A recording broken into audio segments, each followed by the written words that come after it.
हरे कृष्णा। तो देखिए दोस्तों, आज की इस वीडियो में हम करने वाले हैं डिटर्मिनेंट के एमसीक्यू। ये एमसीक्यू सीरीज़ की मेरी दूसरी वीडियो है। पहली वीडियो बनाई थी हमने मैट्रिसेस के ऊपर। तो अगर आपने मैट्रिसेस के एमसीक्यू वाली वीडियो नहीं देखी है तो उसकी प्लेलिस्ट का लिंक मैंने नीचे डिस्क्रिप्शन में दे रखा है। और अगर आप मैट्रिसेस और डिटर्मिनेंट के कॉन्सेप्ट्स को, क्वेश्चंस को एनसीईआरटी से करना चाहते हैं तो ये दो चैप्टर मैं अपने चैनल पर बना चुका हूँ। उनकी भी प्लेलिस्ट का लिंक मैंने नीचे डिस्क्रिप्शन में दे रखा है। तो अगर आपने ये चैप्टर अभी तक नहीं देखे हैं तो आप वहाँ से जा कर के ज़रूर देख लें, ठीक है ना। तो भाई एमसीक्यू सीरीज़ स्टार्ट करने का मेरा मेन एम यही है, क्योंकि आपको पता है कि 20 एमसीक्यू आपके बोर्ड एग्ज़ाम में मैथ्स में आने ही हैं और एक एक मार्क के क्वेश्चन में दिक्कत कहीं ना कहीं रहती है, ठीक है ना। तो मेरी कोशिश ये है कि हर कॉन्सेप्ट पर आपको एमसीक्यूज़ प्रोवाइड कराऊं और आप प्रैक्टिस करो, ताकि आप अगर बोर्ड में जाओ तो आपको कोई भी ऐसी प्रॉब्लम ना आए कि आपने एमसीक्यू वो देखा ही ना हो, ठीक है ना। तो मेरा एम ये है कि हर कॉन्सेप्ट पर आपको एमसीक्यू मैं प्रोवाइड कराऊं, ठीक है। तो आज हम डिटर्मिनेंट के करेंगे एमसीक्यूज़ 10। उसके बाद फर्दर वीडियोज़ में मैं और एमसीक्यूज़ आपको प्रोवाइड कराऊंगा और आप साथ साथ प्रैक्टिस कीजिएगा, ठीक है। तो इसका जो क्वेश्चन नंबर 1 है, इसमें क्या बोल रहा है? बोल रहा है अगर ये दोनों इक्वल है, ये डिटर्मिनेंट है, याद रखिएगा क्योंकि दो लाइनें हैं। डिटर्मिनेंट बोल रहा है दोनों इक्वल है तो एक्स की वैल्यू क्या होगी? तो यहाँ पर आपको इस डिटर्मिनेंट की अगर मैं वैल्यू निकालूंगा तो कैसे निकलती है? 2x इंटू एक्स होता है 2x स्क्वायर माइनस 8 होता है 40। यहाँ पर 6 3 होता है 18 माइनस, और ये हो जाएगा 7 2 माइनस 14। तो माइनस 14 तो क्या हो जाएगा? ये प्लस 14 है ना। तो ये हो जाएगा 2x स्क्वायर माइनस 40 और ये हो जाएगा 32। माइनस का 40 उधर जाकर होगा प्लस का 40, तो ये हो जाएगा 72। 2x square is equals to 72, X square हो जाएगा 36। 2 के टेबल में 72 गया तो x आ जाएगा प्लस माइनस 6। तो ऑप्शन होगा इसमें सी, ठीक है ना। सेकंड पे चलते हैं। बोल रहा है कि यहाँ पर ट्रायंगल का एरिया जिसके वर्टिसेस दे रखे हैं वो 9 है। ट्रायंगल के तीनों वर्टेक्स दे रखे हैं, उसका एरिया भी दिया हुआ है 9। बोल रहा है के की वैल्यू बताओ क्या होगी इन चारों ऑप्शन में से। देखो भाई, जब भी आपको ट्रायंगल के वर्टेक्स दे रखे हो और एरिया ऑफ ट्रायंगल निकालना हो तो उसका फॉर्मूला क्या होता है? पहला वर्टेक्स, फिर 1, फिर दूसरा वर्टेक्स, फिर 1, और फिर तीसरा वर्टेक्स, और फिर 1। तो यहाँ पर जब भी आपको एरिया गिवन होगा, याद रखिएगा प्लस माइनस दोनों साइन यूज़ करने हैं। ये बहुत ही इंपॉर्टेंट कॉन्सेप्ट है। कई बच्चे डायरेक्ट 9 यूज़ कर देते हैं, गलत हो जाता है। हालांकि एमसीक्यू है, आपको सॉल्व तो नहीं मांगेगा वो, लेकिन फिर भी आपको सॉल्व करना आएगा, तभी तो आप ढंग से वहाँ पर टिक कर पाओगे, ठीक है ना। तो याद रखिएगा जब भी एरिया गिवन है तो प्लस माइनस साइन जरूर लेना है। तो कैसे पुट करेंगे इसमें फॉर्मूला? पहला वर्टेक्स क्या है हमारा? -30। तो लिखेंगे -30, लास्ट में 1, दूसरा 30, फिर लास्ट में 1, तीसरा 0 के, और लास्ट में 1। ये हमने पॉइंट्स पुट कर दिए। सबसे पहले आप क्या करो, 2 को उधर ले जाओ तो ये हो गया प्लस माइनस 18। और इस डिटर्मिनेंट को एक्सपैंड करना है तो मैं पहली रो के अलॉन्ग इसको एक्सपैंड कर रहा हूँ। तो पहले क्या लिखेंगे? -3, ये वाला रो, ये वाला कॉलम गया तो ये हो जाएगा 0 माइनस के। 0 लिखने की ज़रूरत नहीं है क्योंकि आंसर 0 ही आने वाला है। फिर लिखूँगा +1, ये वाला रो, ये वाला कॉलम गया 3k माइनस 0। तो ये हो जाएगा प्लस माइनस 18, ये हो जाएगा -3 और माइनस के 3k, और ये हो जाएगा प्लस का 3k, तो ये हो जाएगा 6k। प्लस माइनस 18 और ये हो जाएगा 6k। 6 के टेबल में 18 आता है 3 पर, तो k की वैल्यू आ रही है 3 और k की वैल्यू आ रही है -3। अब आपको देखना ऑप्शन में क्या है। ऑप्शन में आप देख रहे हो सिर्फ 3 है तो 3 पर टिक कर दो। लेकिन याद रखो ये जो a है हमारा, इसका इन्वर्स एग्जिस्ट कर रहा है, तो लैम्डा की वैल्यू क्या होगी? क्या 2 होगी, नॉट इक्वल टू 2 होगी, नॉट इक्वल टू -2 होगी, या कोई भी नहीं होगी? देखो भाई, सबसे पहले आपको सीखना होगा कि ए इन्वर्स एग्जिस्ट करने की कंडीशन क्या होती है। ए इन्वर्स अगर एग्जिस्ट कर रहा है मतलब कि उसका डिटर्मिनेंट नॉट इक्वल टू 0 होगा, मतलब वो नॉन सिंगुलर मैट्रिक्स होगी। अगर आपको कंडीशन पता होगी तो आप फटाफट इस क्वेश्चन को कर पाओगे।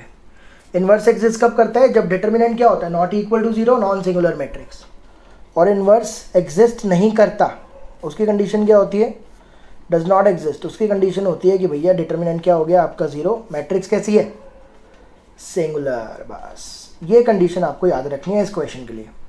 तो ए इनवर्स एग्जिस्ट कर रहा है, इसका मतलब क्या है कि इसका जो डिटर्मिनेंट है ना वो नॉट इक्वल टू 0 है। तो डिटर्मिनेंट निकाल लेते हैं इसका। तो मैं इसको एक्सपैंड करूंगा पहले कॉलम के लो, तो क्या लिखूंगा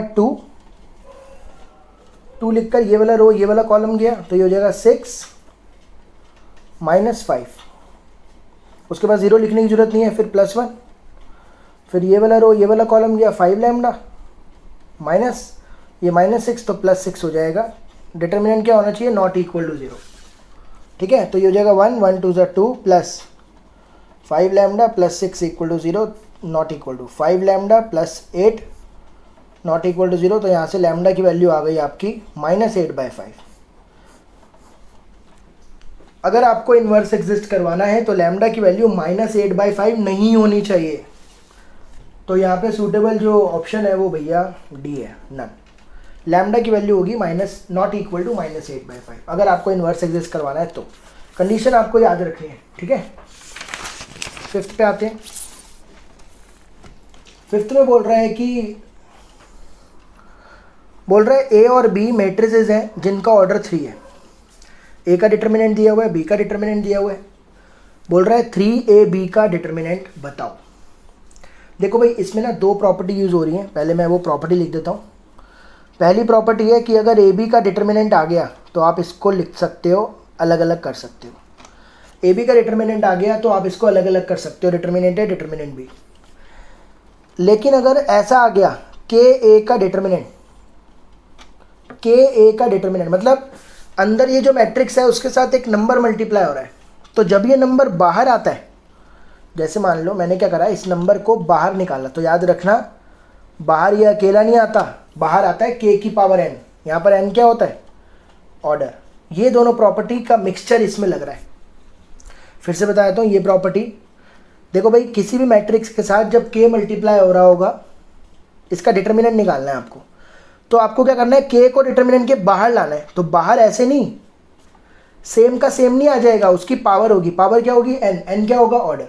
ये दोनों प्रॉपर्टी इस पे लग रही हैं। देखो कैसे, सबसे पहले क्या लिखा हुआ है, 3AB का डिटर्मिनेंट। पहले मैं ये प्रॉपर्टी लगा रहा हूँ, ये एक मैट्रिक्स ही तो है, 3 जब बाहर लाऊंगा तो 3 का 3 नहीं आ जाएगा, 3 की पावर होगी। पावर क्या होगी, ऑर्डर। ऑर्डर क्या है, 3। तो क्या लिखूंगा, 3 की पावर 3।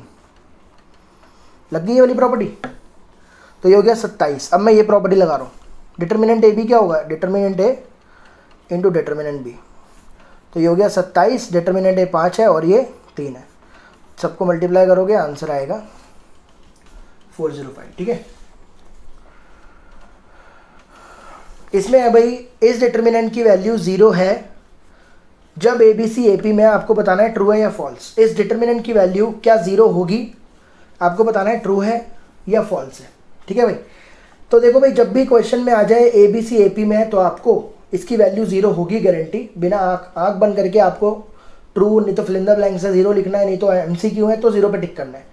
लेकिन करते कैसे हैं वो बता रहा हूँ आपको। लेकिन जब भी आ जाए ऐसा क्वेश्चन और बोले ABC AP में है तो भैया तुरंत 0 लगाओ, बिना वेट करे 0 है तेरी, चलो आगे। ठीक है, लेकिन करेंगे कैसे, अब समझो। देखो भाई अगर ABC AP में, थोड़ा सा कॉन्सेप्ट आपको बताता हूँ। ABC AP में है तो AP क्या होता है, difference same, B minus A equals to C minus B, यही तो होता है AP, डिफरेंस सेम। तो B को अगर इधर ले आऊँ और A को उधर ले जाऊँ तो B प्लस B हो जाएगा C प्लस A, यानी कि 2B हो जाएगा C प्लस A, होगा कि नहीं। और 2B को अगर मैं उधर ले जाऊँ तो इसको लिख सकता हूँ A plus C minus 2B equals to 0। देखो यहाँ तक तो 10th क्लास में ही पढ़ा हुआ है हमने। इसमें क्या करा, 2B को उधर लेगा। ऐसा क्यों कर रहा हूँ, अब इसको देखकर मैं ऑपरेशन बनाऊंगा। देखो A प्लस C, ये रहा A ये रहा C, दोनों को प्लस करना है, दोनों को प्लस करना है।